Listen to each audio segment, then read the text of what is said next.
تخيلين فجأة تصحين وتلقين نفسك قدام مراية البيت، عيونك مو بس 2 3.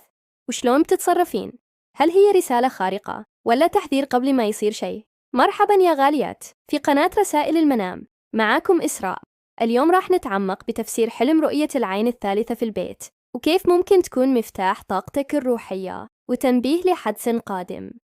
إذا أول مرة تزورينا، اشتركي بالقناة وفعلي الجرس عشان توصلك تفسيرات أحلامك بدقة وتجربة روحانية مميزة.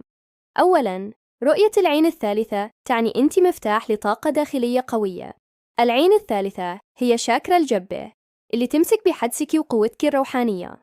إذا شفت العين الثالثة واضحة ومضيئة في البيت، فهذا دليل على افتتاح بوابة للنقاء الداخلي والوعي العالي. الأحلام بهالشكل تعطيك رسالة إنك جاهزة تبدأين مرحلة جديدة من التطور بالروح.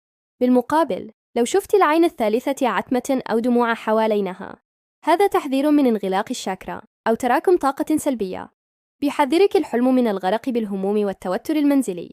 جربي جلسة تأمل قبل النوم، ونظفي البيت بالطريقة الروحانية بالبخور أو الزيوت العطرية لتعيدي توازن الطاقة. ابن سيرين ذكر في تفسيره إن العين الثالثة في الحلم ترمز للفطنة والقدرة على كشف المستور. كتب إنه في المنام تدل على بشارة بالرزق والخير لمن عرف كيف يستغلها بالعقل والقلب معا. من الناحية النفسية، العين الثالثة تمثل الحدس الداخلي. إذا كنت تمرين بمرحلة شك أو قلق، دماغك يصور الحلم كآلية دفاعية عشان يساعدك ترجعي للثقة بنفسك. حاولي تدوين الأحلام وملاحظة مشاعرك الفورية فيها. أخيراً، تذكري إن الأحلام مرآة لداخلنا.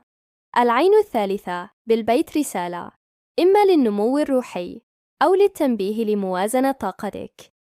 شاركينا بالتعليقات كيف كان شعورك لو حلمت بشيء مشابه، ولا تنسين الاشتراك وتفعيل الجرس عشان توصلك كل فيديوهات تفسير الأحلام الروحانية.